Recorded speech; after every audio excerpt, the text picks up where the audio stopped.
Hi guys, Mark here for KetoKitchenCollection.com, and today's question is, what is carb cycling and is it a part of the keto diet? So, great question. Carb cycling, in a nutshell, is when you have different amounts of carbs over consecutive days throughout a week's period. So we're not talking about having any carbs intraday, like through the day as such, and cycling it on and off between meals. We're talking about having some days that are very low carbohydrates, essentially a keto diet, and other days through the week that are moderate or high levels of carbohydrates. Okay, and there's a distinct pattern to it, which we'll talk about in just a moment, and it's something that you repeat week after week after week. The trick, or the reason to do it, is to trick your metabolism into staying elevated and high while you're in a calorie deficit, okay? Because carbohydrates are a very big driver of the metabolism. You may notice that sometimes if you've had a very carbohydrate-rich meal, maybe you feel like you warm up or you perhaps sweat a little bit. That's your metabolism cranking up to process all those carbohydrates. So that's why people cycle them into their diet throughout the week in order to trick the metabolism to keep it high so that they can keep the weight loss going, okay? An important point here is that, and I know there's a helicopter coming. I'll just wait for that to pass. So where's a helicopter coming?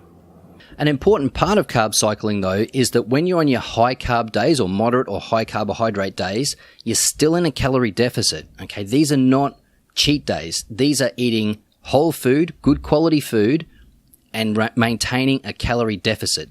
The carbohydrates will be reason enough for your metabolism to start firing up again, even if you're in a calorie deficit.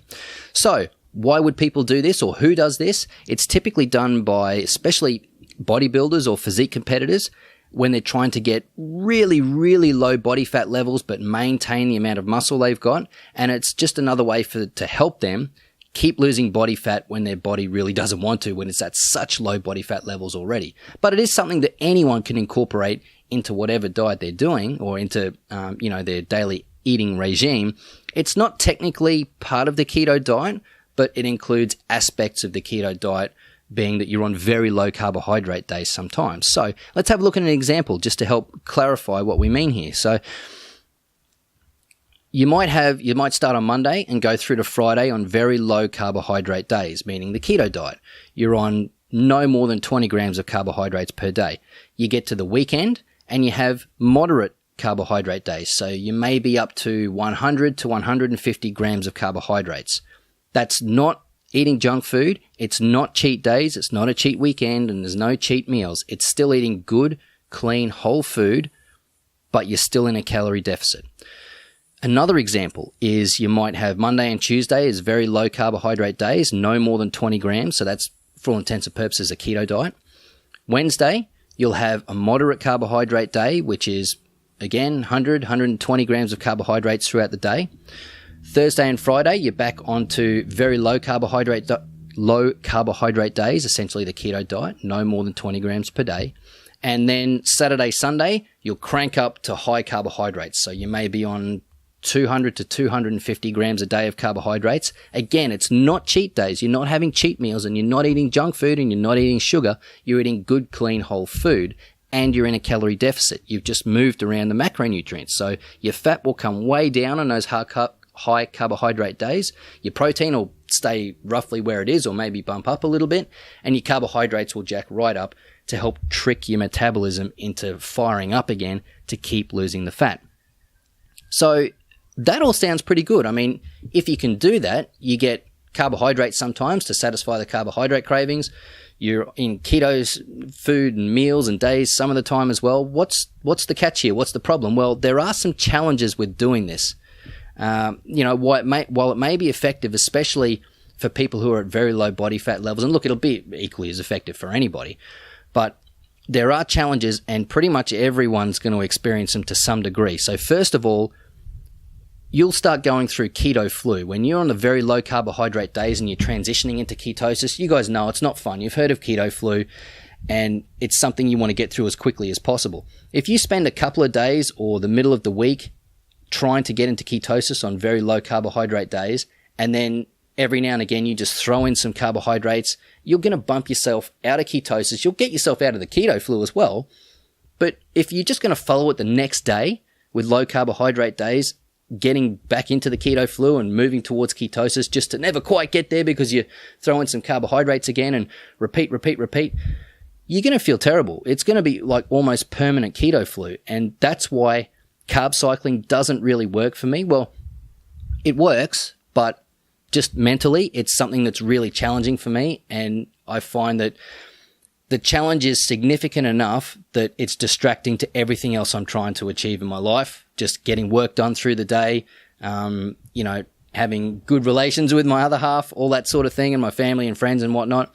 So I tend to avoid carb cycling a little bit, but also because of the second big problem point, which is probably more the issue for me. If I have 5 days on very low carbohydrates and then I cycle onto high carbohydrate days on the weekend, or even just moderate carbohydrate days on the weekend, I know that as soon as I start eating carbohydrates, I will binge. Even if it's just I get to lunchtime and I have some meat and vegetables and some rice, I'll start with a little bit of rice and it'll end up being pounds and pounds and just plates and plates of rice because I just lose the plot and just start spooning rice in like there's no tomorrow. I know that it's a failing of mine and it just is what it is. So if I go on very low carbohydrate days, for me personally, I want to make sure I get into ketosis and stick in ketosis and don't tempt myself with any amount of carbohydrates because I know I'll binge and I know I'll fall off the diet and it won't work. Remember, on those carbohydrate days when you're carb cycling, you still want a calorie deficit.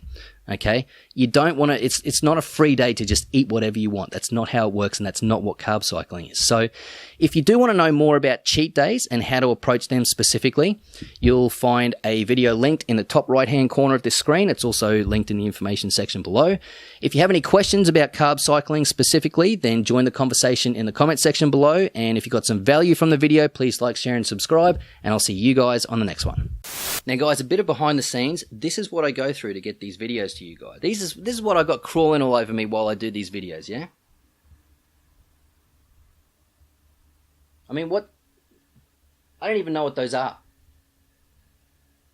And there's strings of them walking around all over the place.